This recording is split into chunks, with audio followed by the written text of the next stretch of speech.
الحمدللہ رب العالمین والصلاة والسلام علی رسولہ الکریم اما بعد فاعوذ باللہ من الشیطان الرجیم بسم اللہ الرحمن الرحیم قل هو اللہ احد صدق اللہ العظیم۔ واجب الاحترام سامعین، السلام علیکم ورحمۃ اللہ وبرکاتہ۔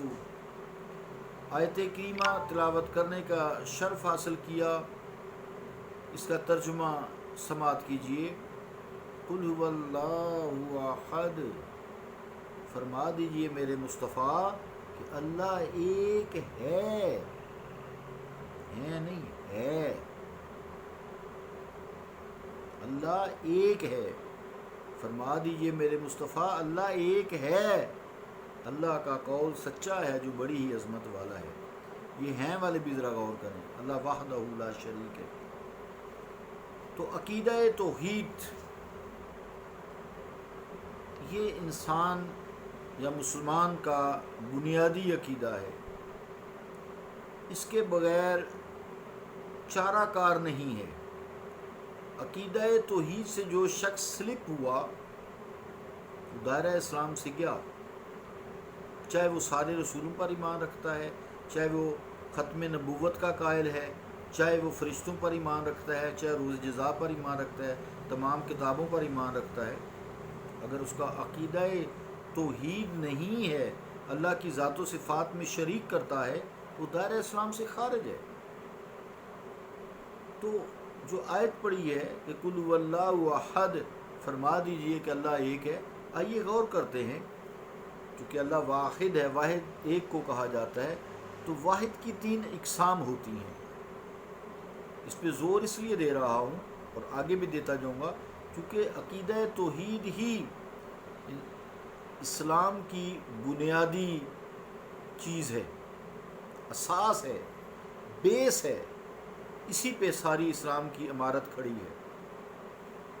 تو واحد کی تین اقسام ہوتی ہیں، ایک واحد عددی، ایک واحد جنسی، اور تیسری واحد نوعی، عین سے۔ واحد عددی کیا ہے؟ علم الاعداد، ہندسوں کا علم، اور ریاضی کا علم۔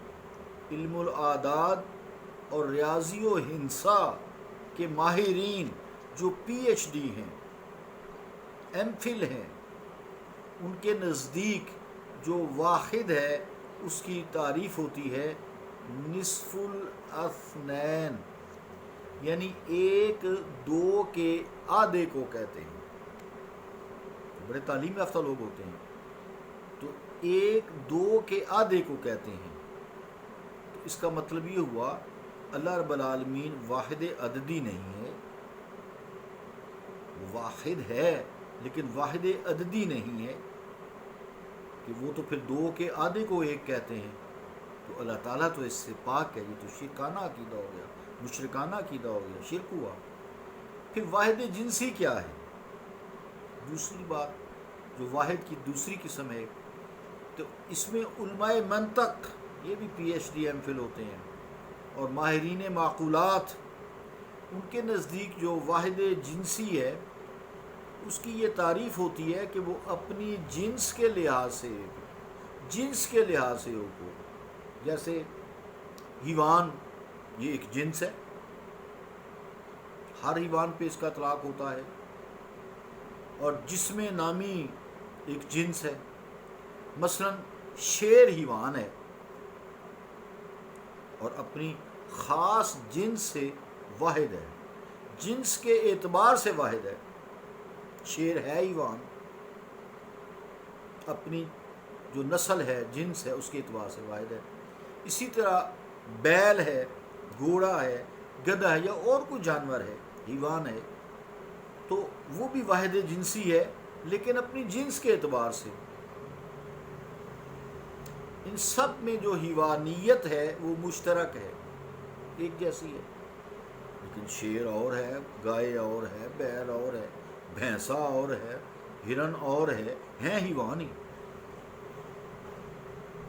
لیکن جنسی لحاظ سے تو واحد ہیں اپنی جنس کے اعتبار سے، لیکن حیوان ان میں مشترک ہے، تو اس لحاظ سے پھر ایک جیسے تو نہ ہو، ان میں تو اشتراک ہو گیا پھر، کیونکہ جن سے حیوانیت ان میں مشترک ہے، لہذا واحد جنسی کے اعتبار سے شیر اور بیل ایک جنس ہیں، یعنی حیوان ہیں۔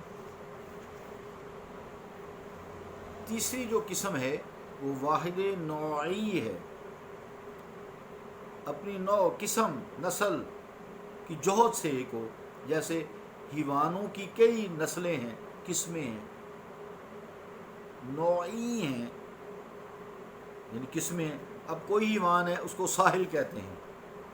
ساحل کیا ہوتا ہے؟ ہندنانے والا جانور، جیسے گھوڑا ہے، اس کو کہتے ہیں ساحل، صاد، الف، ہا اور لام، ساحل۔ کوئی حیوان مفترس ہے، چیرنے پھاڑنے والا، جن کے 4 دانت نوکیلے ہوتے ہیں، جیسے شیر ہے، بلّا ہے، چیرنے، ریچھ ہے، تو کارنیوورز جنہیں ہم بایولوجی میں کہتے ہیں، یہ 4 دانتوں سے گرپ کر کے چیر پھاڑ کر دیتے ہیں گوشت کو۔ اور کوئی حیوان ناطق ہے، بولنے والا، ویسے تو سارے ہی بولتے ہیں، لیکن انسان خاص اس کی بولی ہے، اشرف المخلوقات ہے، پھر ہر کی بولیاں الگ الگ ہیں، تو انسان چونکہ حیوان ناطق ہے، اس حیثیت سے وہ اپنی قسم یا نوع کا فرد کہلائے گا۔ گھوڑے کو جب واحد جنس کہیں گے تو اس میں شیر اور بیل وغیرہ شامل نہیں ہوں گے، لیکن ہیں حیوان سارے، کیونکہ گھوڑا اگرچہ حیوانیت میں ہے، دوسرے حیوانات کے ساتھ مشترک ہے، مگر وہ اپنی قسم کے اعتبار سے الگ حیثیت رکھتا ہے، اس لیے وہ اپنی نوع، اپنی قسم، اپنی قوم کا فرد کہلائے گا۔ کہنے کا مقصد یہ ہے کہ یہ ساری تعریفات جتنی بھی کی ہیں، اصطلاحات ہیں، یہ تفصیل معقولات کی کتابوں میں دیکھی جا سکتی ہیں۔ اگر کوئی موحد توحید پرست خدا کو واحد عددی مانے گا تو مشرک ہوگا، کیونکہ اس نے خدا کو آدھا تسلیم کیا، چونکہ جو واحد عددی ہے وہ نصف الاثنین ہے، 1 2 کے آدھے کا ہے، اور اس خدا میں 2 کے اعتبار سے وحدت کا مفہوم آیا تو غلط ہو جائے گا، شرک ہوگا۔ اگر خدا کو وہ واحد جنسی مانے گا تو اب بھی مشرک ہو جائے گا، اس لیے کہ اس میں اشتراک جنس ضروری ہے، دوسری جنس بھی ہونی چاہیے، پھر ایک جنس بھی ہو تو اس میں بھی کثرت چاہیے، اور اللہ تعالیٰ اشتراک جنس سے بھی پاک ہے، اللہ تعالیٰ واحد عددی سے بھی پاک ہے۔ تھوڑا سا مشکل آج کا درس۔ اور اگر خدا کو واحد نوعی مانے تب بھی مشرک ہوگا، کیونکہ نوع کے لیے افراد کا ہونا ضروری ہے۔ اب دیکھنا یہ ہے کہ خدا کو کون سا واحد مانا جائے، کیونکہ ان تعریفات کے مطابق تو اسے نہ واحد عددی مان سکتے ہیں، نہ واحد جنسی مان سکتے ہیں، اور نہ واحد نوعی مان سکتے ہیں، کیونکہ اس میں شرک لازم آتا ہے۔ اور ہم خدا کو واحد مانتے ہیں، اس میں بھی کوئی شک نہیں ہے، جسے قرآن مجید نے کہا ہے قُلْ هُوَ اللَّهُ أَحَدٌ وَإِلَٰهُكُمْ إِلَٰهٌ وَاحِدٌ۔ اس کے بارے میں پھر جو ہے ہم کل بات کریں گے، اب ٹائم کافی ہو گیا ہے۔ صلی اللہ تعالیٰ علی رسول خیر خلق محمد وعلی آلہ وصحبہ اجمعین برحمتک یا ارحم الراحمین۔